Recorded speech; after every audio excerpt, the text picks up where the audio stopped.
Նոր մեծ խաղ։ Թրամփյան ԱՄՆ-ի կտրուկ շարժումները ԵՄ-ին ստիպեց ավելի հրատապ եւ ավելի լուրջ նայել Կենտրոնական Ասիային։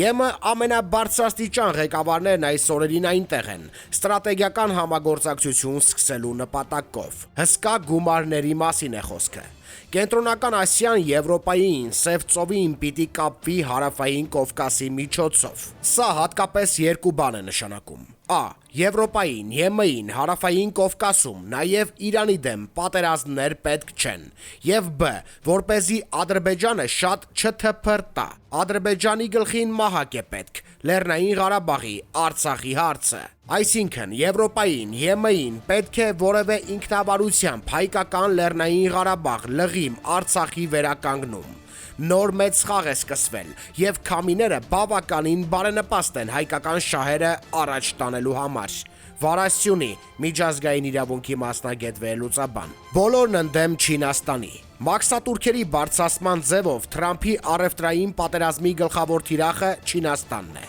Ամերիկացիները ոչ մի կերպ չեն հասցնում, շնչակտուր վազում են չինացիների հետևից, բայց օր-օրի ավելի հետ են մնում։ Այժմ Թրամփի միջոցով սկսվել է քաղաքական մի թատրոն։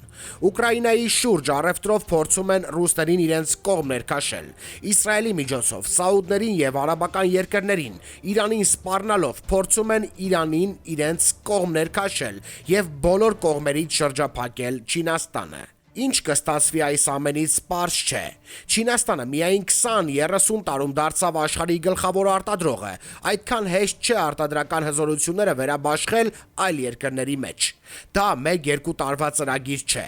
Տարիներ շարունակ խոսվում էր Չինաստանից արտադրական հզորությունները Հնդկաստան փոխադրելու մասին, սակայն դա տեղի չունեցավ։ Արտադրություն կազմակերպելը դյուրին գործ չէ։ Չինացու հետ մրցակցելը անիրական է։ Չինացին ուրիշ մարդկային տեսակ է, կարգապահությամբ, աշխուժությամբ, տեխնոկրատությամբ, հնարամտությամբ եւ արդեն կրթական մակարդակով։ Մոտ օրերս ամերիկացիները խանութներում եւ այլուր կտեսնեն թանկացումները, ինֆլյացիայի աճը կարագանա շատ երկրներում, եւ եթե թանկացումները շարունակվեն, Թրամփին շատ ծանր օրեր են սպասվում։ Թրամփ ծրագիրը հիշեցնում է Բարգավաճ Հայաստանը, գրել է Արա Արայանը Facebook-յան իր էջում։ Դիալաբի հարցերին պատասխանում է ԱԺ նախկին պատգամավոր Անի Սամսոնյանը։ Տիկին Սամսոնյան Նիկոլ Փաշինյանը երեկ գործադիրի հերթական նիստի ժամանակ անդրադարձավ իր կադրային քաղաքականության վերաբերյալ քննադատություններին եւ նշեց, որ Հայաստանում չկան լավ մասնագետներ։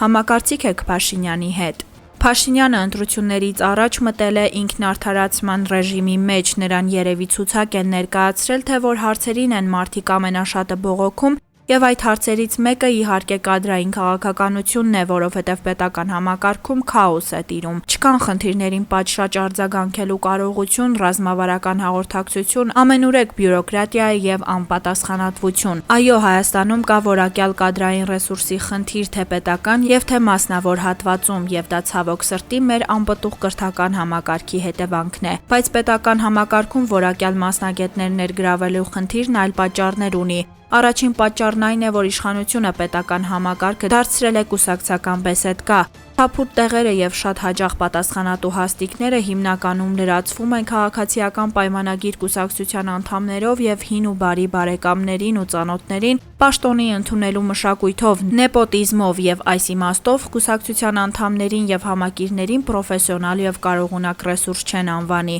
Երկրորդ խնդիրն այն է, որ պրոֆեսիոնալ կադրերը այս իշխանության հետ աշխատելու ցանկություն չունեն եւ երկար չեն դիմանում համակարգում։ Դուրս են գալիս, որովհետեւ իշխանության որոշում կայացնողները վստահելի կայուն եւ ընդունակ չեն։ Երրորդ խնդիրը հոգեբանական է, երբեմն մասնագետ կադրերի վրա կանգնում են դիլետանտ ղեկավարներ եւ այս մարդիկ արժանապատիվ կերպով աշխատելու խնդիր են ունենում, որովհետև որպես կանոն մասնագիտական ճանապարհ չանցած եւ չկայացած կուսակցականները հենց աթոռ են տեսնում, որոշում են, որ իրենք կարող են ինքնահաստատվել աշխատողների եւ գործընկերների վրա։ Չորրորդ խնդիրն այն է, որ պետական համակարգը ուռճացված է, աշխատավարձերը ցածր են եւ այստեղ աշխատելը գրավիչ չէ։ Մեր օրերում երկու դեպքում կարող ես աշխատել պետական համակարգում։ Կամ դու էնտուզիաստ հայրենասեր ես, գալիս ես եւ նվիրված աշխատում ես, արժեք ես ստեղծում պետության համար կամ խնդիր լուծում։ Մյուս դեպքը, որ դու անգործ պարապ մարդ ես, որն ուզում է գալ պետական համակարգ, ժամանակ սպանել, Գործը կիսատ պռատ նվնվալով անել եւ պետական բյուջեից երաշխավորված գումար ստանալ։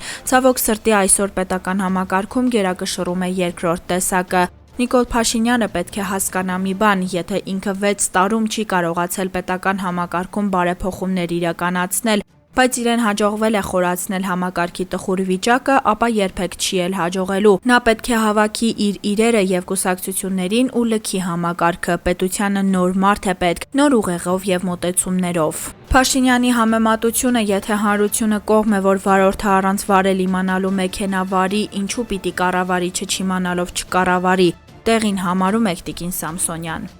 Վարորդը պետք է առողջ լինի եւ ունենա տեխնիկական գիտելիքներ մեքենա վարելու համար։ Կառավարիչը պետք է ոչ միայն առողջ լինի, այլև առաջնորդ լինի, կառավարչական գիտելիքներ ունենա, որոշում կայացնելու ընդունակություն, կարգ ու կանոն հաստատող, մոտիվացնող, խիզախ եւ պատասխանատու։ Այս շարքը կարելի է շարունակել, բայց այսքանը բավարար է, այնպես որ համեմատությունը թույլ է եւ նվազեցնում է կառավարիչ ընտրելու արժանինքները։ Կարծիքներ հնչեցին, որ այս կերպ Փաշինյանը իր թիմակիցներին մեղադրեց եւ ընդունեց, որ իր նշանակած պաշտոնյաները չեն տիրապետում իրենց գործին։ Ըստ ձեզ այդ նպատակով արվեց հայտարարությունը տիկին Սամսոնյան։